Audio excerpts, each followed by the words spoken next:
Hey there, YouTube. How's it going? Nerdy Narwhal here, and I'm back again on this beautiful day to do a little bit of reading. Today, we're going to read from the Myths and Legends of Japan. This is by F. Hadland Davis.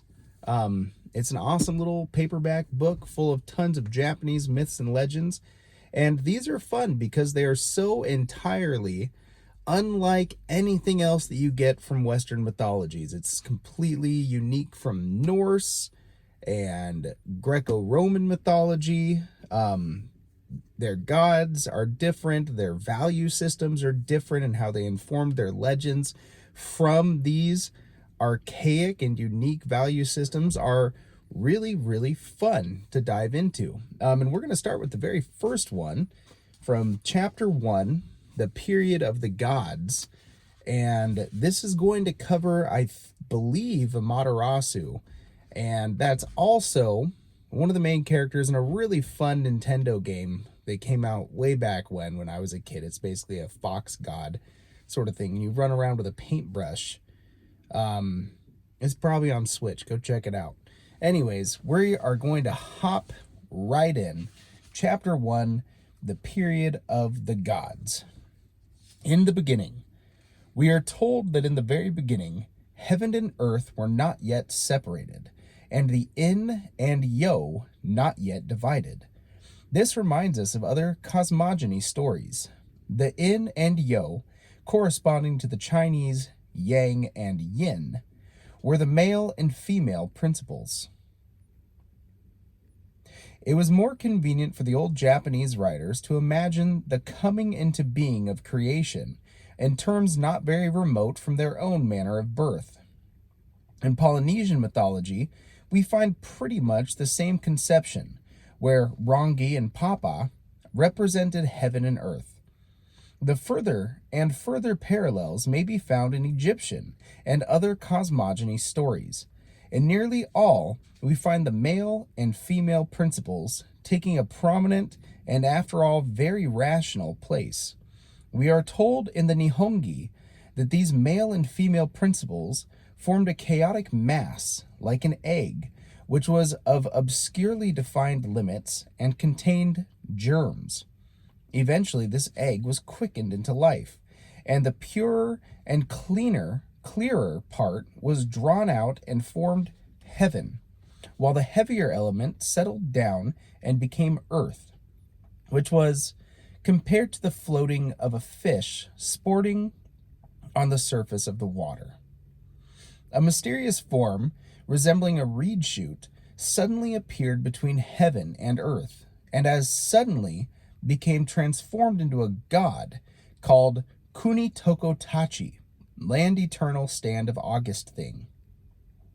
We may pass over the other divine births until we come to the important deities known as Izanagi and Izanami, male who invites and female who invites. About these beings have been woven an entrancing myth. Izanagi and Izanami. Izanagi and Izanami stood on the floating bridge of heaven and looked down into the abyss. They inquired of each other if there were a country far, far below the great floating bridge. They were determined to find out. In order to do so, they thrust down a jewel spear and found the ocean. Raising the spear a little, water dripped from it, coagulated, and became the island of Onogoro-jima, spontaneously congeal island. Upon this island, the two deities descended. Shortly afterwards, they desired to become husband and wife. Though as a matter of fact, they were brother and sister, but such a relationship in the East has never precluded marriage. These deities, accordingly, set up a pillar on the island. Izanagi walked round one way, and Izanami the other. When they met, Izanami said, "How delightful! I have met with a lovely youth." One would have thought that this naive remark would have pleased Izanagi, but it made him extremely angry, and he retorted, "I am a man, and by that right should have spoken first. How is it that, on the contrary, thou, a woman, shouldst have been the first to speak?" This is unlucky. Let us go round again." So it happened that the two deities started afresh. Once again they met, and this time Izanagi remarked, "How delightful! I have met a lovely maiden." Shortly after this very ingenious proposal, Izanagi and Izanami were married. When Izanami had given birth to islands, seas, rivers, herbs, and trees, she and her lord consulted together, saying, "We have now produced the great 8-island country, with the mountains, rivers, herbs, and trees. Why should we not produce someone who should be the lord of the universe?" The wish of these deities was fulfilled, for in due season, Amaterasu, the sun goddess, was born. She was known as Heaven Illumine of Great Deity, and was so extremely beautiful that her parents determined to send her up the ladder of heaven. And in the high sky above, to cast forever her glorious sunshine upon the earth. Their next child was the moon god, Tsukiyumi. His silver radiance was not so fair as the golden effulgence of his sister, the sun goddess, but he was nevertheless deemed worthy to be her consort. So up the ladder of heaven climbed the moon god. They soon quarreled, and Amaterasu said, "Thou art a wicked deity. I must not see thee face to face." They were therefore separated by a day and a night, and dwelt apart. The next child of Izanagi and Izanami was Susanoo, the impetuous male. We shall return to Susanoo and his doings later on, and content ourselves for the present with confining our attention to his parents. Izanami gave birth to the fire god, Kagusuchi. The birth of this child made her extremely ill. Izanagi knelt on the ground, bitterly weeping and lamenting. But his sorrow availed nothing, and Izanami crept away into the land of Yomi, Hades. Her lord, however, could not live without her, and he too went into the land of Yomi. When he discovered her, she said regretfully, "My lord and husband, why is thy coming so late? I have already eaten of the cooking furnace of Yomi. Nevertheless, I am about to lie down and rest. I pray thee, do not look at me." Izanagi, moved by curiosity, refused to fulfill her wish. It was dark in the land of Yomi, so he secretly took out his many-toothed comb, broke off a piece, and lighted it. The sight that greeted him was ghastly and horrible in the extreme. His once beautiful wife had now become a swollen and festering creature. 8 varieties of thunder gods rested upon her. The thunder of the fire, earth, and mountain were all there leering upon him and roaring with their great voices. Izanagi grew frightened and disgusted, saying, "I have come unawares to a hideous and polluted land."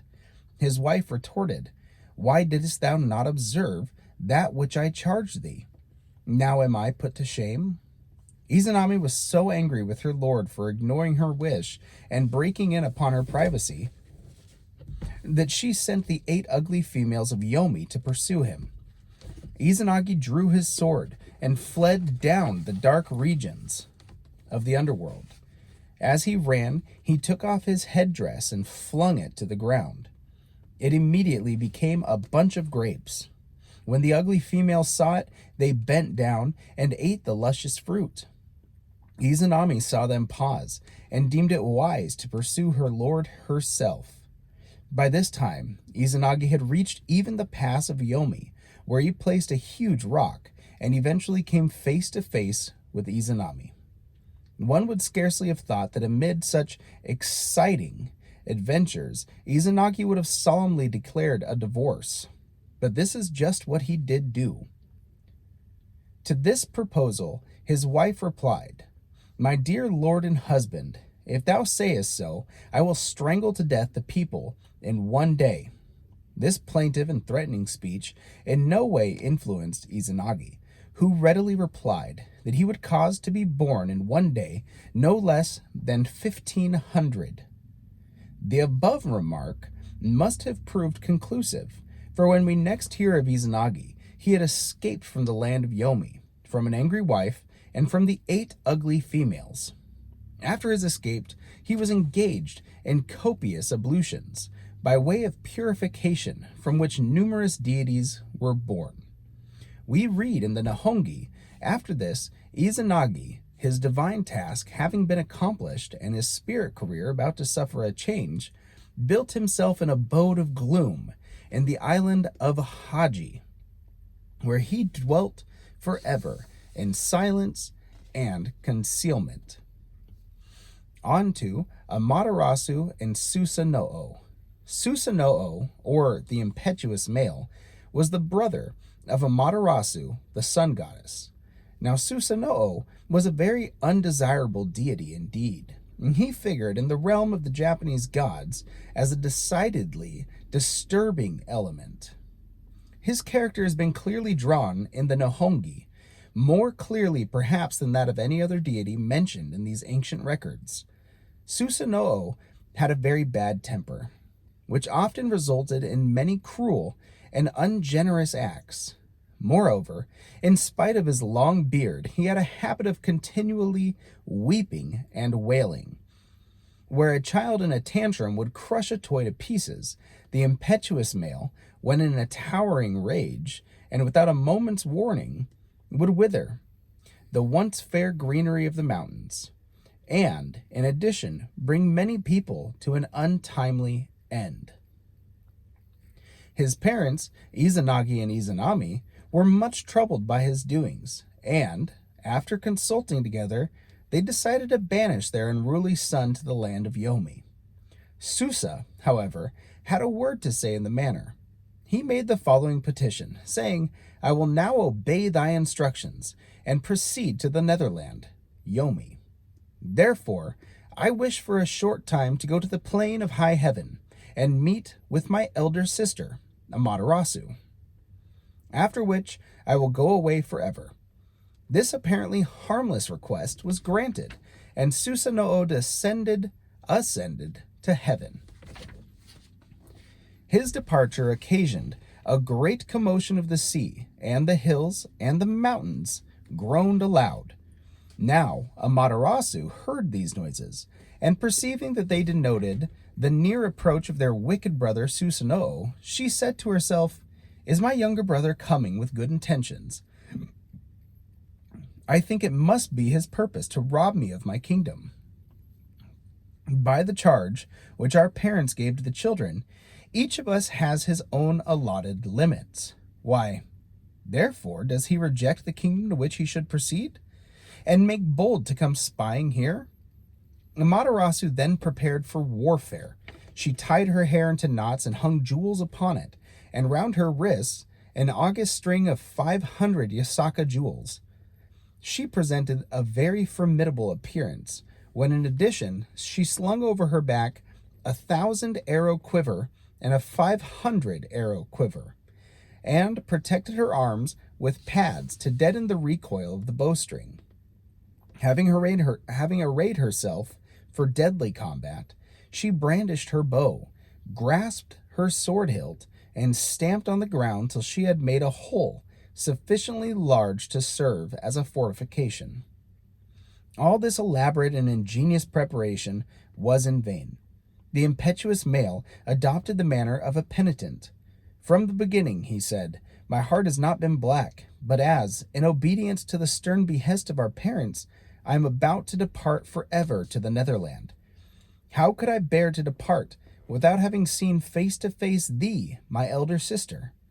It is for this reason that I have traversed on foot the clouds and mists and have come hither from afar. I am surprised that my elder sister should, on the contrary, put on so stern a countenance." Amaterasu regarded these remarks with a certain amount of suspicion. Susanoo's filial piety and Susanoo's cruelty were not easily to be reconciled. She thereupon resolved to test his sincerity by a remarkable proceeding we need not describe. Suffice it to say that for the time being, the test proved the impetuous male's purity of heart and general sincerity toward his sister. But Susanoo's good behavior was a very short-lived affair indeed. It happened that Amaterasu had made a number of excellent rice fields in heaven. Some were narrow and some were long, and Amaterasu was justly proud of these rice fields.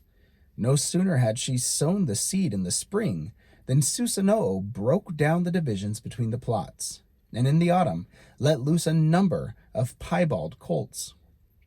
One day, when he saw his sister in the sacred weaving hall, weaving the garments of the gods, he made a hole through the roof and flung down a flayed horse. Amaterasu was so frightened that she accidentally wounded herself with the shuttle.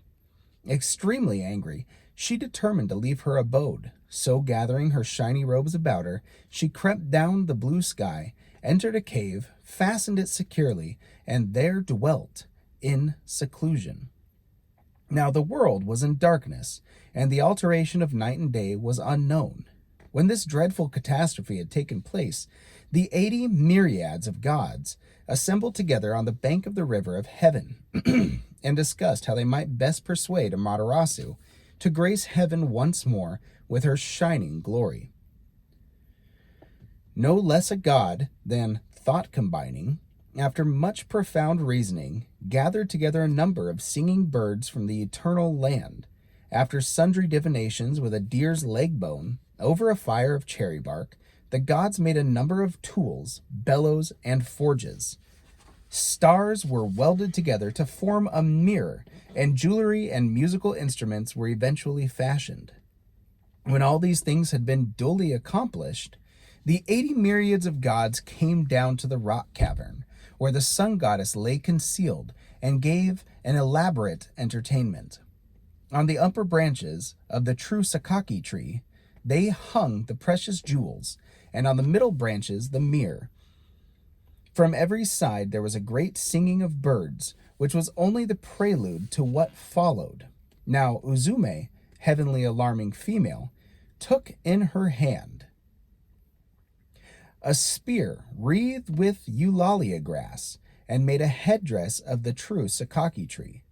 Then she placed a tub upside down, and proceeded to dance in a very immodest manner, till the 80 myriad gods began to roar with laughter. Such extraordinary proceedings naturally awakened the curiosity of Amaterasu, and she peeped forth. Once more the world became golden with her presence. Once more she dwelt in the plain of high heaven, and Susanoo was duly chastised and banished to the Yomi land. All right, you guys, that's where we are going to leave off for today. When we get together next time, we will read about what happens to Susanoo next. That chapter is called Susanoo and the Serpent, and I'm looking forward to that. So, anyways, I hope you enjoyed it. Stay happy, stay healthy, and keep on reading. Nerdy Narwhal, out.